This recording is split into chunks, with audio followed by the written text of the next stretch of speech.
नमस्कार. कणकवलीकरांचे आणि मराठा समाजाची अत्यंत जुनी मागणी म्हणजे आमच्या कणकवलीमध्ये आपल्या हक्काचं नाट्यगृह आणि आपल्या हक्काचं सांस्कृतिक भवन असलंच पाहिजे, हे वर्षानुवर्षीची त्यांची मागणी.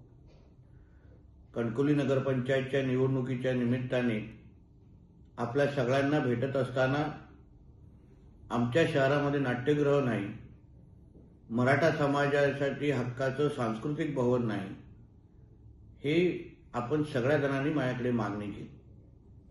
तेव्हाच मी आपल्याला शब्द दिला होता की कणकवलीकरांच्या वरती माझं प्रेम हे राजकारणाच्या पलीकडचं आहे आणि म्हणूनच येणाऱ्या 19 फेब्रुवारीला जसं आपल्याला मी शब्द दिला होता तसाच शिवजयंतीच्या निमित्ताने आपण राज्य शासनाच्या जागेवर आपण सांस्कृतिक व नाट्यगृहचे भूमिपूजन आपण करायचं ठरवलेलं आहे. पाहिजे असलेल्या सगळ्या परवानग्या किंवा प्रमा आपल्याला उपलब्ध झालेली आहे.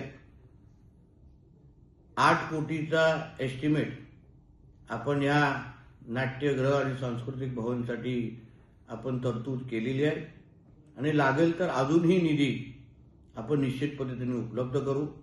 पण एक चांगलं नाट्यगृह आणि मराठा समाजासाठी एक हक्काचं सांस्कृतिक भवन तर पूर्ण पद्धतीने प्लॅनिंग आणि नियोजन आम्ही त्या पूर्ण प्लॅनमध्ये आखलेलं आहे आणि म्हणूनच जी आपली वर्षानुवर्षाची जी मागणी होती आणि जसं आदरणीय राणेसाहेब नेहमी आम्हाला सांगतात की दिलेला शब्द पूर्ण करायचा असतो, त्याचप्रमाणे येणाऱ्या शिवजयंतीला म्हणजे 19 फेब्रुवारीला आपण आपल्या हक्काचं सांस्कृतिक भवन आणि नाट्यगृह मराठा समाजाला विश्वासात घेऊन आणि त्यांच्या सगळ्यांच्या आशीर्वादाने आणि आमच्या कणकवलीकरांसाठी आपण भूमिपूजन करतो आहोत.